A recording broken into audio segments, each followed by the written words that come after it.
Ser podcast. Buenas noches. ¿Qué seudónimo quieres que usemos al principio de la conversación? Horacio. Horacio. Vale. Bueno, arrancamos este viaje en el mar, luego nos despediremos en un faro. Entonces siempre os pregunto qué relación tenéis con el mar. ¿Cuál es la tuya? Bueno, la verdad es que, fíjate, tengo poca relación con el mar. Entre esto de mar y montaña, yo soy más de montaña y con la edad cada vez más. No es algo imprescindible en mi vida, aunque como todos evidentemente lo disfruto muchísimo cuando estoy ahí. Es más un sitio que tiene que ver con el relax, pero si tengo que elegir un lugar para mirar un paisaje, casi siempre es más la montaña que el mar. Uh-huh. ¿Qué relación tienes con el Valle de la Vera en Extremadura? Pues esa es la relación. Esa es la relación que tengo. El Valle de la Vera, tengo una pequeña finca que compré justo después del confinamiento en el bosque y que me tiene absolutamente enamorado. Creo que es la primera vez que estoy enamorado de un lugar, no de una persona, sino de un lugar. He conseguido ver ese bosque desde que la compré en octubre y ahora he hecho otra vez octubre, o sea, las 4 estaciones, y ves cómo se transforma todo a su alrededor y me produce una satisfacción y una, no sé, una emoción muy, muy grande. Justo he venido hoy de allí y creo que levantarse por la mañana allí y oír los pájaros y algunos animales a veces es de las cosas que más me congratulan en este momento. ¿Y qué te está enseñando el campo? Pues me está enseñando la pausa, está enseñando a vivir con el día también. No tengo tele, tengo solamente unas fotovoltaicas ahí que también funcionan por la noche, aunque hay gente que diga que no, pero funcionan por la noche, sí. Entonces, pero bueno, no es mucha luz, con lo cual me suelo acostar muy pronto y levantarme casi al amanecer, algo bastante poco habitual en mi vida, entre otras cosas por mi oficio. Uh-huh. Y eso me lo está enseñando. También me está enseñando a plantar una cosa y que tarden meses en salir y que haya que cuidarla y haya que esperar. Me está enseñando a cómo pasa el tiempo y ver cómo pasa el tiempo, porque en las ciudades a veces no nos damos cuenta más allá de la temperatura y aquí se ve mucho. Tiene esta cosa, ¿no? El campo de manejar sus tiempos y no los tuyos. Entonces, ¿no? Uno planta algo y se desespera porque a la semana ahí no pasa nada, a las 2 semanas ahí no pasa nada y de repente una mañana te levantas y ha brotado lo que plantaste, ¿no? Sí, me han pasado cosas muy curiosas, la verdad, en este año ahí he aprendido muchas cosas. La primera fue, yo la compré en otoño y de pronto surgió la primavera y descubrí que hay muchos animales, muchos insectos en el bosque. Y cuando empecé a encontrarme algunos insectos, claro, dije, pero es que aquí hay alacranes. Y claro, los del pueblo me decían, sí, claro, macho, vives en el bosque. Y tuve que adaptarme y a convivir con ellos y a convivir con esos temores. No tengo fobias, pero sí el temor de que hay un montón de insectos y de cosas que están ahí, que están en su sitio, el raro eres tú. Porque tú eras un niño urbanita, ¿no? Naciste en Madrid, te criaste en Madrid. Sí, soy madrileño, muy urbanita además. Thomas Bernhard, que es un escritor austriaco que yo amo mucho, decía en un libro que a la gente que le gustaba el campo es porque tenía mal gusto. Y yo durante mucho tiempo de mi vida casi pensé esto. Ahora ya no, evidentemente. Pero sí, muy, muy, muy urbanita. De hecho, sigo disfrutando muchísimo de la ciudad. De la ciudad.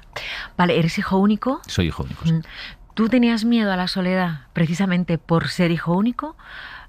¿O no? ¿O llevaste bien el no tener hermanos ni hermanas? Yo lo llevé bien. Lo llevo mal ahora. Creo que es probablemente la única cosa a la que tengo miedo, a la soledad. Soy huérfano también, casi no tengo familia, tengo mis amigos, evidentemente, pero el fantasma de la soledad siempre lo tengo detrás, sí. Pero eres huérfano no de niño. No, de niño no. No, de niño no, pero... ¿Tus padres murieron? Murieron, sí, cuando tenía yo 40 años, yo la depresión esta de los 40 años no la pasé, simplemente me quedé huérfano directamente, lo tuve todo en un golpe. Oye, voy a llevarte a cuando vas a ver una obra de teatro, ¿no? Y entonces sale Antonio Banderas en pelotas, desnudo en el escenario, y a ti te da la risa. Pues cuéntame qué pasó, quién te llevó a esa obra de teatro y por qué te hizo gracia que saliera un actor desnudo al escenario. A ver, yo tenía... Que yo lo entiendo perfectamente. Yo que a esa edad, sí, ¿no? Donde sí. está el pudor así muy activo. Y tienes ahí todo como subido. Sí, sí. Yo tenía 13 años, estaba en el instituto, me llevó mi profesor, se llama José Carlos Menéndez, una persona muy vinculada con el teatro, que también ha tenido mucha relación con otra persona, con un actor, otro actor, Sergio Perimencheta. También, esta es la persona que me enseñó mi oficio.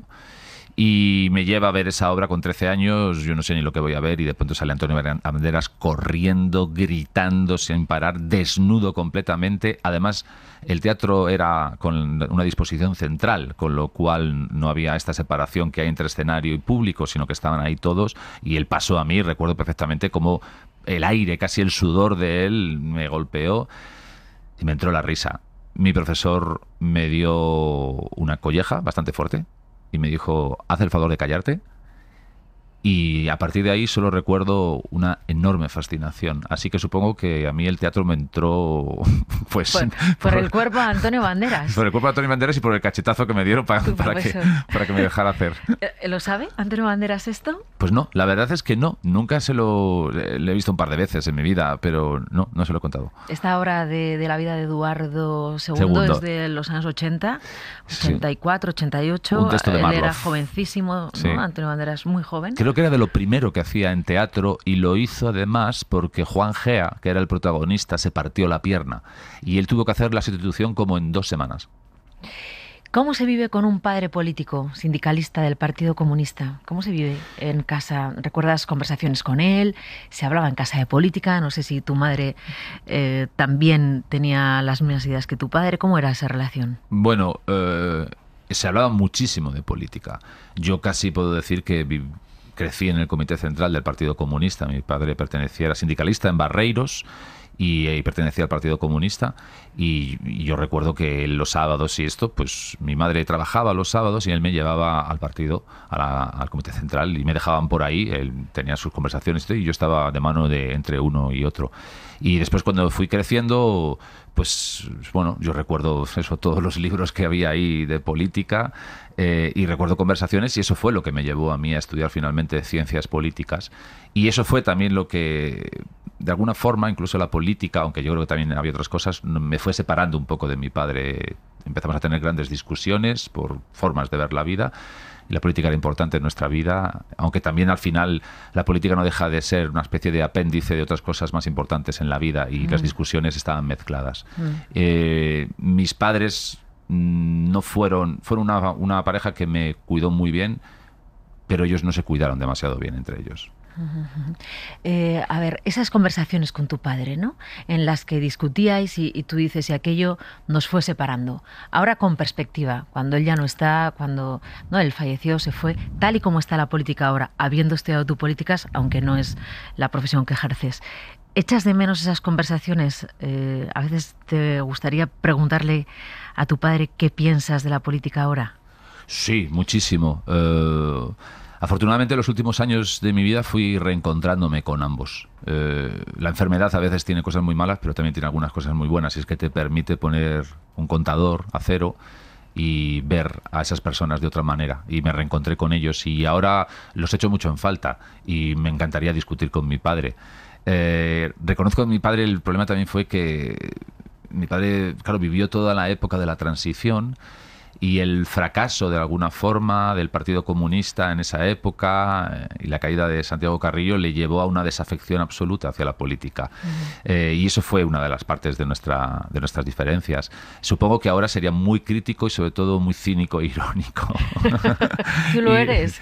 No, yo soy bastante... Me gustaría ser más cínico. Me gustaría ser... No, cínico no, perdón. No, me gustaría ser más irónico, tener más capacidad para mirar las cosas con cierta distancia. La pasión a veces me puede, la vehemencia me puede. Cínico no, cínico nunca. O sea, lo peor que hay en este mundo son los cínicos. Ya los son bastantes políticos, ¿no? Entonces... Casi todos, desgraciadamente, casi todos. Bueno, cínicos hay algunos, son hipócritas, casi todos, ese es uno de los problemas. Después hay algunos que ya son cínicos y esos son los peores. A ver, ¿por qué el actor Israel Elejalde se ha puesto Horacio de seudónimo?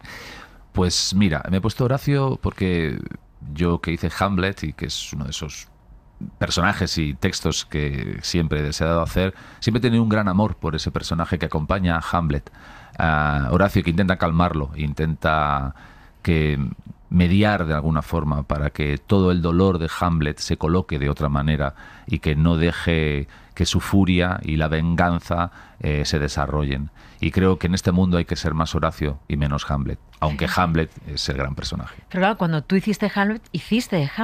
Sí, yo hice de Hamlet, sí. ¿No? Alguna vez has dicho que lo más fácil al final era el ser o no ser. Sí. ¿No? Que cuando todo el mundo te preguntaba cómo haces este monólogo emblemático de la historia de la literatura, de la historia del teatro, tú decías, casi el ser o no ser es lo más fácil, ¿no? Es lo que más ha soñado siempre un actor con interpretar, y no es ahí donde están los matices del personaje, ¿no? No, realmente no. El ser o no ser es como lo poco que conoce todo el mundo. Todo el mundo quiere saber cómo hay que decir ser o no ser, con lo cual llega un momento que dices, da igual cómo lo digas, si siempre van a pensar que hay otra forma de decirlo. Y finalmente uno tiene la certeza, porque es la certeza que tienes tú mismo, que hasta que no sabías, nadie sabe de lo que habla ser o no ser, a no ser que lo hayas hecho o lo hayas estudiado muy profundamente.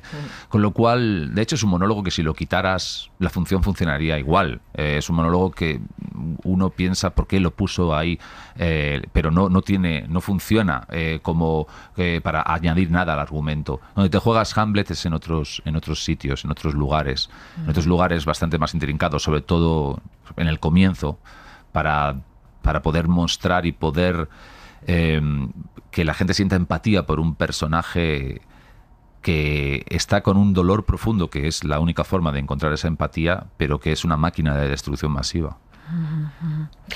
Bueno, Israel Elejalde, este invitado, este gato pardo que estudia políticas, que tiene un padre sindicalista con el que habla y discute mucho y ahora echa de menos algunas conversaciones.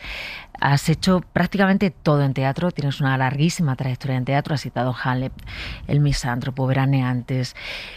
Eres conocido también por tus apariciones en televisión, en series como Águila Roja, ahora te podemos ver en Ana Tramel.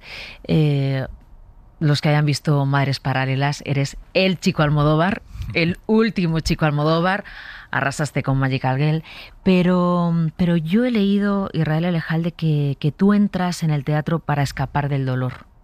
¿Cuánto hay de verdad en esto de escapar del dolor? ¿O para digerirlo o para qué? Sí, bueno, a veces las frases son más grandes de lo que realmente a lo que realmente se refieren, ¿no?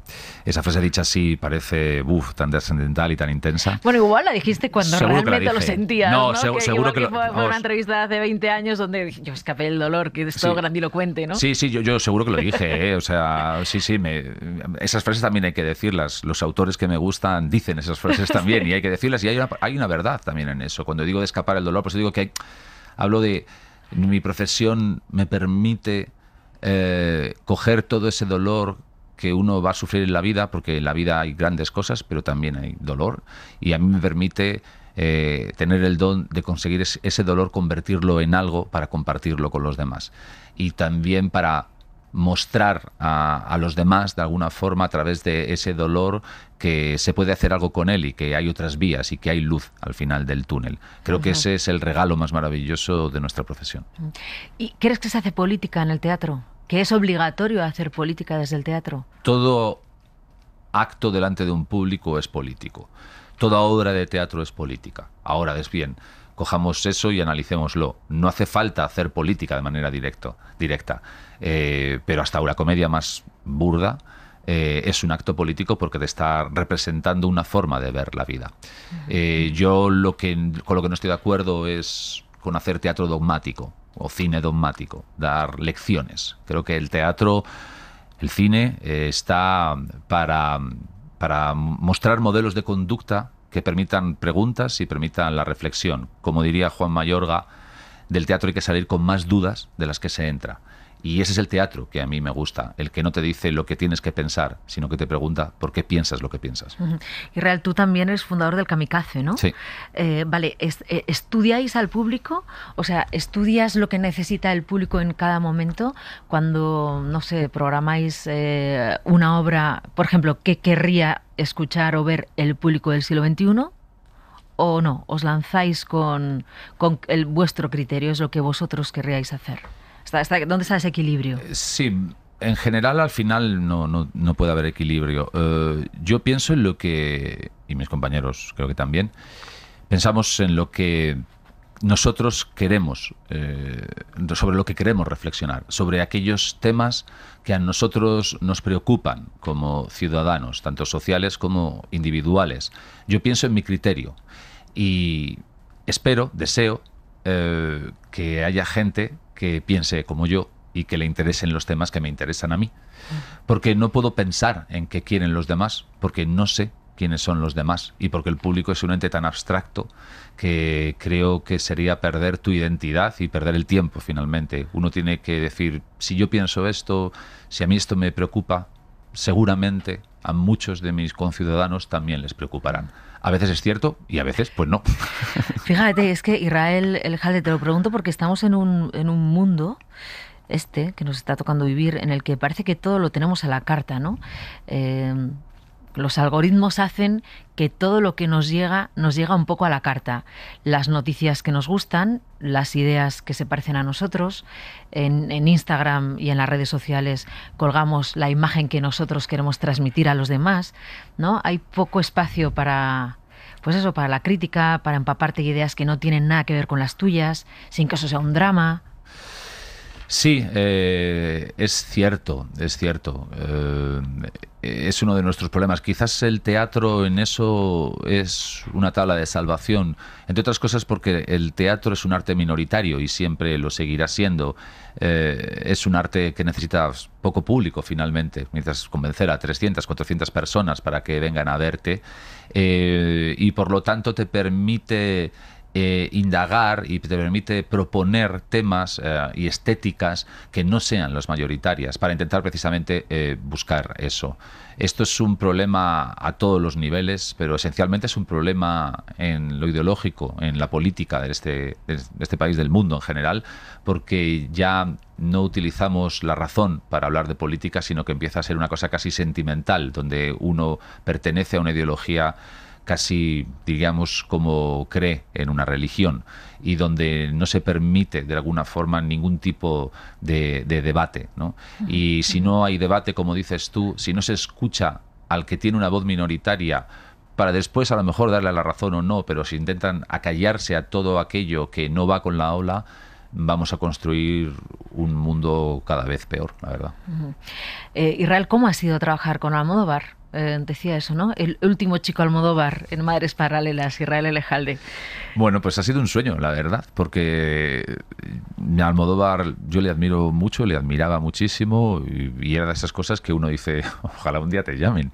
Así que cuando me llamó, pues fue una gran noticia y después uno empieza a ver el reto delante y a decir, bueno, a ver qué tal me entiendo con él, qué tal se entiende él conmigo. Y la verdad es que me he entendido muy bien. Me he encontrado un director muy cariñoso y muy cuidadoso, evidentemente con las ideas muy claras, pero también siempre abierto a mis dudas y a mi forma de verlo, y he disfrutado mucho tanto con él como con Penélope, la verdad. ¿Tenéis algo previsto para el teatro, que ya queremos verte? No, voy a hacer ahora en la Compañía Nacional de Teatro Clásico un texto que dirige Lluís Omar, que se llama Lo fingido verdadero, que estrenaremos en enero. Eso es lo que tengo. Tengo otra cosa también, pero todavía no está firmado. Esto no lo puedo decir, pero sí, aparte de esto, a partir del año que viene empezaremos a funcionar también con cosas del entorno Kamikaze. Sí. Israel, ¿tú has perdido ese miedo a salir al escenario, esos 5 minutos antes? que estás oyendo rugir al público fuera y tú, ay, ¿dónde me he metido? No lo he perdido. Si lo perdiera, mala cosa. Es verdad que se ha mitigado, se ha transformado, se ha convertido en otra cosa, hasta el punto de que yo en el escenario es uno de los sitios donde soy más feliz. En general, soy uno de los sitios donde me siento en mayor plenitud y donde siento de alguna manera que todas mis aptitudes se desarrollan de una manera plena. A veces me pasa esto que decía Eduardo de Filippo, ¿no? Me siento un migrante fuera del escenario. Yo no llego a tanto, ni muchísimo menos, también disfruto mucho de la vida, pero es verdad que a veces me sorprende cómo puedo estar atento a tantas cosas delante de un escenario y a tan pocas fuera. ¿Podríamos decir que cuando estás en el escenario es cuando menos miedo tienes a la soledad? ¿O a todo? Sí, totalmente. Es que en el escenario sí hay miedo a lo mejor a otras cosas, pero no, a la soledad no. En el escenario la soledad no existe. Voy a llevarte a un faro. Israel Elejalde, Horacio, en este faro. ¿Con quién estarías? ¿Con quién te gustaría estar? Reencontrarte, lo que sea. O compartir un rato. ¿Y qué música estaría sonando? Pues mira, desde luego por todo lo que me han acompañado en estos años estaría con mis socios del Kamikaze, con Jordi Buxó, con Miguel del Arco y con Aitor Tejada, y podríamos poner muchas cosas, pero en este caso en homenaje a Jordi y su francofilia diría que cualquier tema de Alain Bashung o de Leo Ferré. Israel Elejalde, muchas gracias por acompañarnos esta madrugada. Muchas gracias a ti por invitarme. Buenas noches. Avec le temps va, tout s'en va. On oublie le visage et l'on oublie la voix. Le cœur, quand ça bat plus, c'est pas la peine d'aller chercher plus loin. Faut laisser faire et c'est très bien.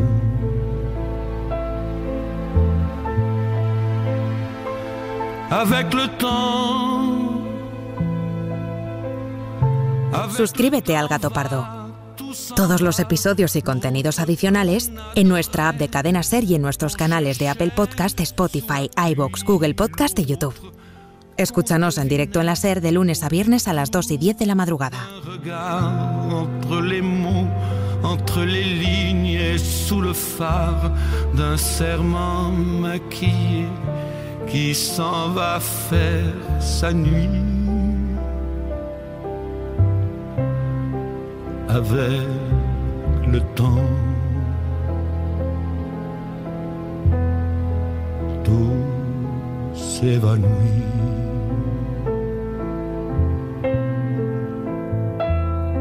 Avec le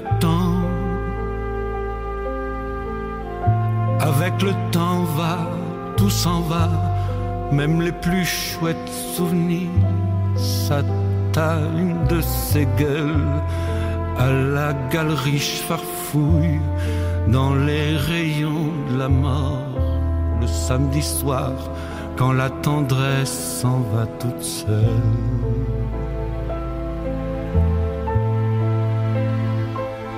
Avec le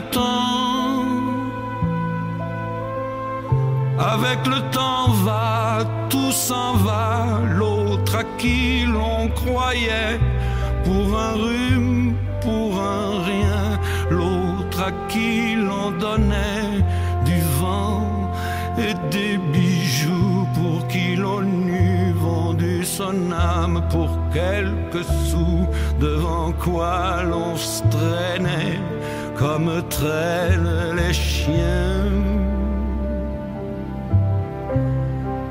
Avec le temps va, tout va bien.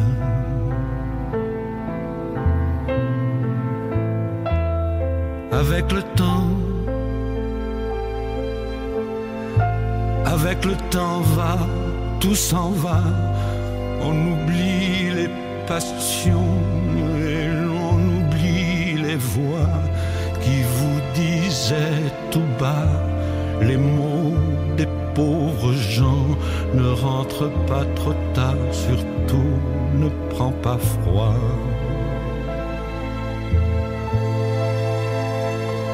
Avec le temps va, tout s'en va, et l'on se sent blanchi comme un cheval fourbu, et l'on se sent glacé dans un lit de hasard, et l'on se sent tout seul peut-être, mais peinard, et l'on se sent floué par les années perdues. Alors, vraiment, avec le temps, on n'aime plus.